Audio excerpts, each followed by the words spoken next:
Hey Sneak Peekers, I'm Abby. And I'm Tate. We have an awesome show for you guys tonight, including a review of The Mandalorian Season 3 premiere. A preview of next week's South by Southwest Film Festival, a special pre-recorded segment with all of our opinions on Michael B. Jordan's directorial debut, Creed 3.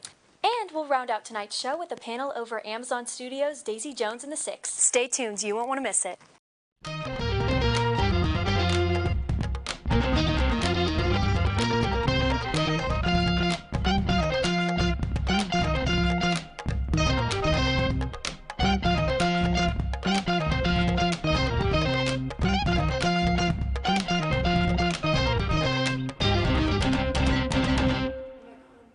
Say, Tate, what was your favorite cartoon when you were a kid? To be completely honest, I think I'd have to go with The Amazing World of Gumball. What about you, Abby? I think mine would have to be the TMNT. The what? The TMNT, the Teenage Mutant Ninja Turtles. Oh, never seen it. Well, you're going to need to catch up because your boy Gumball is going to be one of the turtles in Seth Rogen's brand new animated Ninja Turtles movie. That's right, everyone. The Turtles are back and with a whole new cast of voices, including Nicholas Cantu, Shimon Brown Jr., Micah Abbey, and Brady Noon as Leo, Mikey, Donnie, and Rafe. The cast also includes Ayo Edebiri, Jackie Chan, Paul Rudd, John Cena, Rose Byrne. And the list goes on and on. Now, that's animation, but what about live action? What's been your favorite show, Abby? I think I would have to go with The Flash, Tate. Really? The Flash? Yeah, what's yours? The greatest show of all time, Succession, obviously. What can I say? I'm a sucker for superheroes. Well, at least this time our favorites do have something in common. Both of them are ending. God, don't remind me. The CW's arguably biggest superhero drama since Arrow is finally ending with the 13-episode 9th season this year. As is HBO's black comedy family drama Succession, with its 4th and final season premiering March 26th. We will have to do our best to mourn our favorite shows ending this year, but we've also got some fan-favorite shows premiering brand new seasons such as Disney's The Mandalorian. And here's Melody with a review of Mando's Season 3 premiere. Take it away, Melody. Hey Sneak Peekers, I'm Melody Jones, and today I will be reviewing the Season 3 premiere of the beloved Star Wars Disney Plus show, The Mandalorian. After an over 2-year absence, if you don't count those incredible Book of Boba Fett episodes, The Mandalorian returned this past Wednesday, much to the delight of fans such as myself. And the episode was a lot of fun. Nothing too major happened in this episode that is going to alter the Star Wars universe, but I love seeing Din and Grogu back on my TV screen. The episode opened with an exciting action sequence set during a ceremony where a young boy was accepting his creed to join the Mandalorians. This ceremony is interrupted by a giant crocodile monster, who the Mandalorians fail to fight off before Din and Grogu show up in their new N1 starfighter and blow the monster's guts out in beautiful fashion. It was the perfect return of our heroes being cool before the armor had to bring the mood down and tell Din he's still in trouble for taking off his helmet, which, personally, feels like a really stupid rule. I would love to see Pedro Pascal's face more in this show. This leads to lots of traveling around the galaxy in this episode, with a beautiful sequence of Grogu looking at space whales while in hyperspace, causing him to get scared and crawl down to take a nap with Din, which was adorable. Well, we then return to Navarro, which has gotten a major facelift since the last time we saw it. It was so exciting to see unique Star Wars aliens again, and a tree full of Sally Bees as practical puppets. Probably the greatest moments of the episode came when we got to see some Anzellans attempting to fix IG-11. If you're unfamiliar, fan-favorite character Babu Frick is an Anzellan, so it's that style of adorable, small, funny alien. It was also wonderful to see Greef Karga back. He's killing his role as a magistrate, both noble and still cool with his blaster right under his fancy robes. I love Carl Weathers in this role, and I love that Din has a legit friend and peer who he can confide with. Greef also lets us in on how they wrote Gina Carino out of the show, so that was chef's kiss. He also offers Mando a chance at freedom, which I think will play into the themes of the season. The episode was also filled with pirate shootouts, IG-11 going full Terminator, and cool space dogfights against the pirate captain who looked like a Swamp Thing. Finally, at the end of the episode, we see the return of Bo-Katan looking very Daenerys Targaryen, Game of Thrones Season 7, in her castle by the sea. She explains to us and Din that all of her people have left, and she is now all alone, brooding. We end the episode with Din going off to return to Mandalore to bathe in the waters to redeem himself for removing his helmet. Also, the planet might be poisoned, but for the sake of the plot, I'm going to go out on a limb and say that's not true. Anyway, that's all I really have to say about the Season 3 premiere of The Mandalorian. I can't wait to see where the rest of the season takes us and what kind of shenanigans Din, Grogu, and the rest of the gang get themselves into. Are you excited for the rest of the season? And what did you think of the premiere? Let us know over on Sneak Peek TV on Instagram, TikTok, or Twitter. Hey Abby. Are you excited for South by Southwest next week? Are you kidding me? It's pretty much all I could think about since last year when Andrew met Dakota Johnson and Hunter got to interview the Daniels. Right? I think this year I'm most excited for Dungeons & Dragons, Honor Among Thieves, and Evil Dead Rise. I can't wait to see those, but I'm also excited to see a lot of the smaller films like Mustache and Austin's very own Elizabeth Avalon's produced film Deadland. Luckily, we have Grace here tonight for a preview of the whole festival and what she is most excited to see. Take it away, Grace. Premiering this Saturday night at the Paramount Theater is Emma Seligman's sophomore feature, Bottoms, which follows two unpopular girls in their senior year of high school who start a fight club in order to impress and then hook up with cheerleaders. If that tagline wasn't enough to get you hooked, there's more. Bottoms stars and is co-written by Rachel Sennett, fresh off her breakout role in last year's A24 slasher, Bodies, Bodies, Bodies. And this isn't their first collaboration. Seligman's debut feature, 2020's Ship a Baby, also starred Rachel Sennett. Ship a Baby was a critical hit, won a well-deserved Independent Spirit Award, and just personally was hilarious. But back to Bottoms, which also stars Ayo Edebiri, who's been receiving acclaim for her virtuoso performance on The Bear, as well as her writing on What We Do in the Shadows. Between the two incredible leads in Edebiri and Sennett, the powerful direction of Seligman, Bottoms looks like an uproarious comedy, and I can't wait to see it. Premiering Sunday afternoon is a really special treat. A work-in-progress cut of Austin legend Robert Rodriguez's new thriller Hypnotic, which stars Ben Affleck and was shot locally here in Austin. Hypnotic follows a detective who becomes entangled in a mystery involving his missing daughter and a secret government program, while he investigates a series of reality-bending crimes. As much as I love his family-friendly work, it'll be exciting to see Rodriguez return to a more grounded story after his recent work on The Mandalorian, We Can Be Heroes, and Alita: Battle Angel. And seeing this work-in-progress cut is a treat for South by Southwest audiences, who will be seeing the film possibly months before the general public. As of right now, Hypnotic has no confirmed release date, so if you're at South by, be sure to check it out. The last movie I want to talk about tonight is Joyride, which premieres next Friday. Joyride is the directorial debut of Adele Lim, who is the co-writer for Crazy Rich Asians and Raya and the Last Dragon. Starring now Oscar nominee Stephanie Hsu, Tony nominee Ashley Park, Sherry Cola, and Sabrina Wu, Joyride's stacked ensemble take a journey of identity, self-discovery, and, well, debauchery. Not much is known about the plot beyond a brief synopsis, but sometimes with South by Southwest, you've just got a good feeling about something. And I have a really good feeling about Joyride. But film is not the only thing happening at South by Southwest. I also want to briefly mention the premiere for Amazon Prime's Swarm, created by Donald Glover and Janine Neighbors. The show stars Dominique Fishback, who was a breakout star in 2021's Judas and the Black Messiah, as a young woman whose obsession with a Beyoncé-esque pop star leads her into an odyssey of, as the tagline says, murder, sex, and music. After Glover's Atlanta had an incredible return with its third and fourth seasons last year, I can't wait to see what this show has in store for us. There are so many movies I didn't have a chance to talk about today. Dungeons & Dragons, I'm a Virgo, and Love and Death, just to name a few.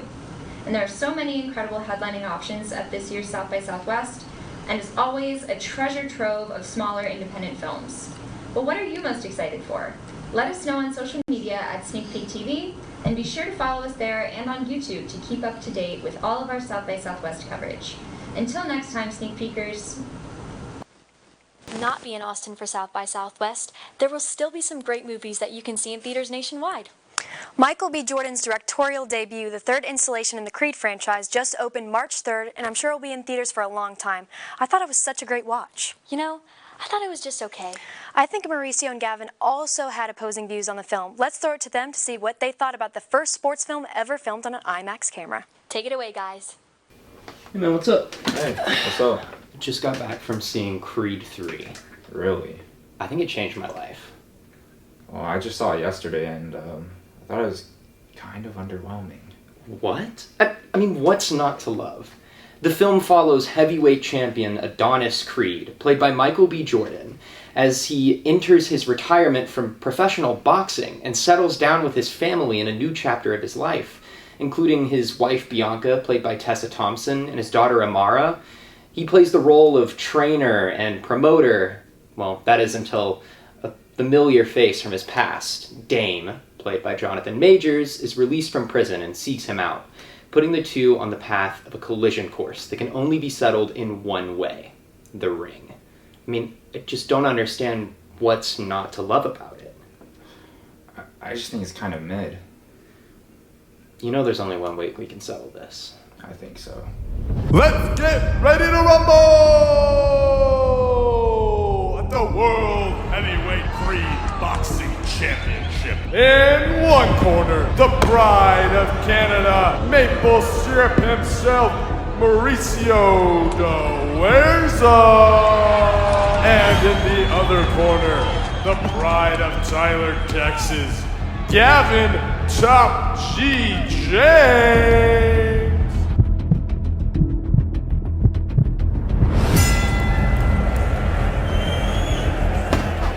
In addition to starring in front of the camera, Creed 3 marks Michael B. Jordan's directorial debut, and he manages to prove that he's just as talented off-screen as on. Unlike director Ryan Coogler's grounded approach to fighting in the first film, Jordan opts for showmanship, utilizing techniques like slow motion, audio distortion, and some particularly interesting visual effects in the final fight. It should come as no surprise after watching the film that Jordan has cited anime battles as a reference point for his style. Jordan's control over the camera is certainly interesting, but I can't help but feel like his preoccupation with pulling off interesting visual tricks often detracts from the emotional core rather than adding to it, especially in the final fight between Creed and Damien. The first Creed movie emphasized the emotional weight of boxing through clever editing and a focus on sound design, which feels a bit lost here. While there's no denying that Jordan's directing takes the series in a fresh direction, I do wish he carried over more of what made the first Creed so effective.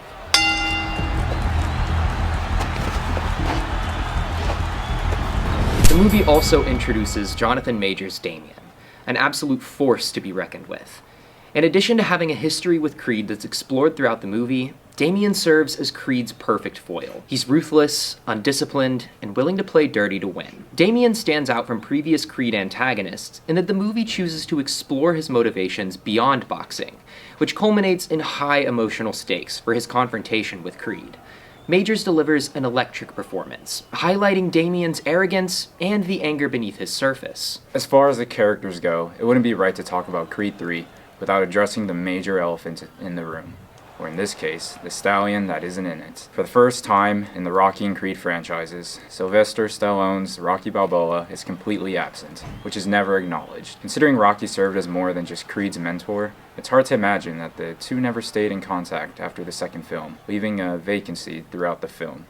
Without Stallone, the franchise seemingly abandons most of the callbacks to its legacy series, save for a few references to Apollo Creed, including the notable lack of the Rocky theme song, Gonna Fly Now. There's not to say the movie needs to rely on these references to stand on its legs, but it was a little disappointing to never hear the iconic trumpets of triumph, like in the first two films.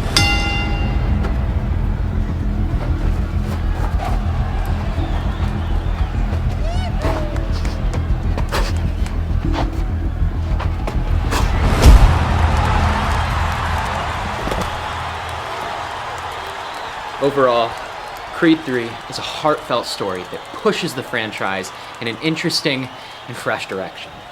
It's far from the grounded realism of the first two entries, and it does feel strange without Rocky and Creed's corner. But the chemistry between Jordan and Majors, as well as Jordan and Thompson, keeps the emotion high, and Jordan's directorial style brings something new to the familiar. The movie takes risks, but it understands that the only way to win the fight is to adapt. I may have won this fight, but the undisputed heavyweight champ of the Sneak Peek studio is Creed 3. We have one last segment tonight, and as a huge Sam Claflin fan, it is one I'm very excited about. That's right, Sam Claflin, along with Riley Keough, star in Amazon Studios' new show, Daisy Jones and the Six. And we have Sophia, Allie, Kate, Emily, and Sydney to give all of their thoughts about the show now. Let's hear it, guys. Hey St. Peakers, we're the Six and we're here to talk about Daisy Jones and the Six. So I'm Sydney. I'm Allie. Hi, I'm Kate. I'm Emily. I'm Sophia. Alright guys, we can just get right into it. What are your thoughts about the show? I love it. Yeah. I know, it's changed. They've changed a lot from the book. So, I think, we all read the book. And so it's definitely, I'm like, okay, like that's a choice, but I think it's working really well. I'm really enjoying the first 3 episodes. Yeah, one thing that I think they changed from the book that like didn't really work for me was how the one character who leaves the band originally, they made him a dentist instead of sending him off to war, which like the whole point is that he's going to war. Like that's like the whole motivation for Billy. That was a really random why remove that?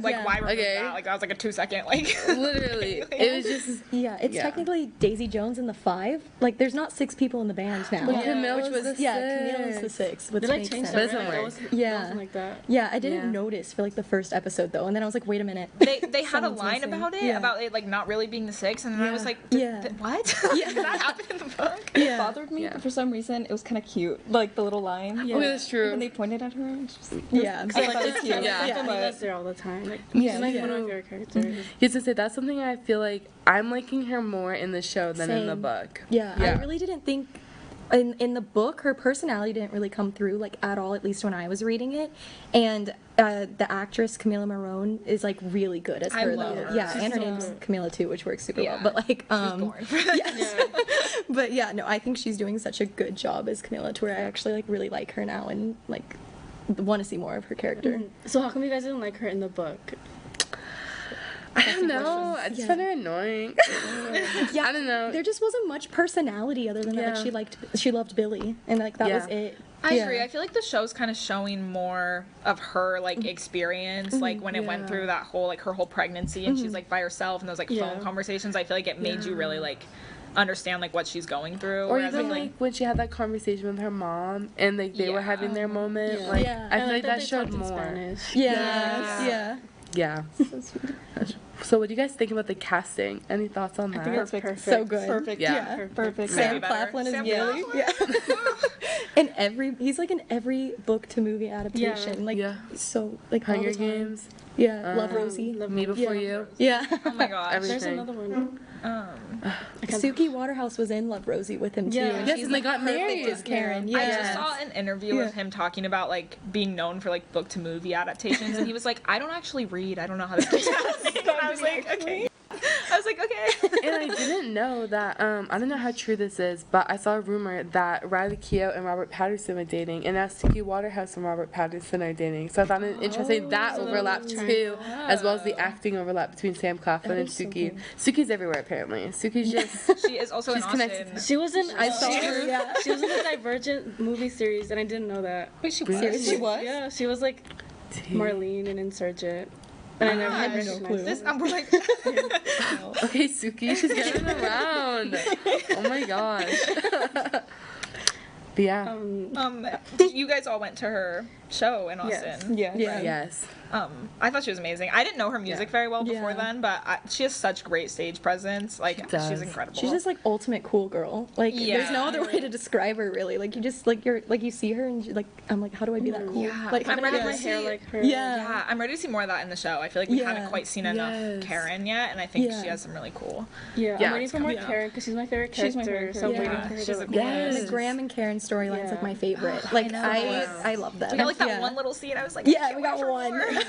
I need more. I know one thing we were talking about before was the Eddie and Camila storyline now. How do we feel about that? What do we think? I feel like that wasn't there in the book, right? Yeah, like, I feel like they're trying to make everything a love triangle, and that's like not the point of the band's like, relationship. I kind of liked it because it gave a reason to why Eddie hated Billy so much. Like in the book, I just thought they were like clashing personalities. You're right. But like, he's like in love with his wife, and like and he's like Billy's just kind of the worst to him in the show, which is like you're finally seeing it. So it gives like you kind of understand why they might dislike each other other than their clashing personalities. Yeah, I'll also say like that, and also I feel like we're just seeing a little more like personality from him than in the book. Like in the book he just seemed like this really like grumpy and like I don't know, like annoying. like he was just very cynical, and like I was kind of like, okay, like why? And then I feel like in the show he has like a little personality. He's like kind of funny sometimes. I'm like, okay, like I get it. Someone else I'd like to bring up is Warren. I gotta say, I love him. I love Warren. It's hilarious. I think So he's funny. probably my favorite character. I feel like he's always like high in the interviews. Yes. All he talks about, he's like, yeah, I was really high. That's it. He's like, that's the end. I'm like, okay. That's his character. Yeah. But it's so good. He's like the best like comedic relief, I think. Yeah. Every scene that he's in, he just steals. Like, it's his scene. Like, that's it. Like, also, someone else I feel like we haven't really talked about is Daisy Jones herself. Oh yeah. Anyone have any thoughts on Miss Daisy? I think she's really cool. I think Riley Keough was like a really good pick. I don't know why I didn't expect she'd be able to sing. Like she's literally Elvis Presley's granddaughter, but like when she started singing, I was like, oh my god, she's really good. Yeah, no, I think she was perfect casting. Yeah. Like, if I could picture Daisy Jones in the book, I was like, yeah, it's definitely her. No, She literally looks like the book cover. Yeah. Girl. It's just like so cool. And like it's so cool how they like all learn how to sing and like play instruments just for the show. Yeah. Except for Suki, obviously, but like Queen. the dedication. No, I thought that was amazing. I saw, I keep referencing Sam Claflin content outside of the show, but he posted that TikTok that was like him starting in 2020, learning how to play guitar and like his progress. I thought that was so cool. Oh, that's cool. Like he'd never played guitar before and he like learned for the show. And like I think he's pretty believable as a rock star. So I'm like, I believe it. I'm buying. I've heard the rumors that they might go on tour. Like I believe I've been listening to the album. I just got my vinyl today. So Yeah, we got our vinyls. I thought it was so cool how they put out vinyls for this. I think that's a really interesting touch. I mean, Kate, you're a music specialist. Oh. Any thoughts on the music? It's so good. I love that they did that. Like it brings us into the show more. Like it's Yeah. I'd say that's my favorite part about the show is that it feels so genuine. Exactly, especially since like in the book, especially the lyrics played such a key part of the story. Yes. I think that it's really cool how they brought that into the show, along with the interviews. I think the interview style works really well. I love it because it's like, what's so cool about the book is that you're getting like all these different perspectives and they'll all say conflicting things. Like that's why it's like so cool about the format. So then to then like cut back to interviews and then like still have that, but it's like you're seeing what really happened. I think that's so special. Yeah, because like you remember, everyone remembers things differently, like also like on their point of view. So that's what I really love about like flashbacks and forth. Yeah, I totally agree. Well, I know that we're running out of time, but I really think that we need to play a little round of Kiss, Marry, Kill. So my first round of Kiss, Marry, Kill is, okay, would you Billy, Warren, or Graham? Okay, I'd marry Graham. I love Graham. Agree. Yeah, I'd also marry Graham. Yeah. I wouldn't marry Billy because we see how that's not going well. I would not be a good husband. I think I would kiss him though. So sorry. Yeah. I'm so sorry. I'm sorry. Warren. Come on. Yeah. I'd kiss Warren. Oh, Yeah. It's a hard one. I could also marry Warren. He's so funny. Yeah. Like, That's he's so true. entertaining. I feel like I'm gonna get bored. I think I'd kill Graham, even though you guys. Oh no. It's because like Karen. I hate to I'm say not it. gonna spoil it, but like Me too. I just don't like Graham. Okay. Yeah. I can see why. He doesn't understand Yeah. Karen. Yeah. This is true. This is yeah. She's too good for him. Yeah. Anyways. Okay, well let's switch gears to the women. Kiss, Marry, Kill, Daisy, Karen, or Camilla. Kill Daisy. Kill Daisy. Sorry. She's kind of she stresses me out. I love her. I love her. But she's her just a whole lot. like She's a when she's like drinking and coffee and all. Yes, the up and down. There's so much going on. No. Champagne for breakfast. I mean, I'm in on it, but like, come on, girl. Like, more power to you. But, like, I don't know. Marry Camila, obviously. Yes. Such a good yes, I agree. She truly is mother. Like, come on. Yeah. And then Kiss Karen. Kiss Karen. I don't think Karen would ever marry anyone. Yeah, so Anyway. So yeah, I think I agree. I think that's perfect. Well, I think with that unanimous decision, that's a really great way to end this panel. But hopefully, we can talk later this season more about Daisy Jones as the season continues throughout this month.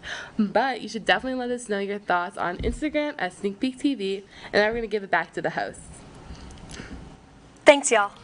Unfortunately, that's all the time we have for tonight. But don't forget to tune into next week's episode where we cover our sure to be amazing South by Southwest experience. Have any South by films you're looking forward to that we missed? Or maybe an opinion on Creed 3? Let us know on social media at Sneak Peek TV. Well, that's it from us. See you next week, Sneak Peekers.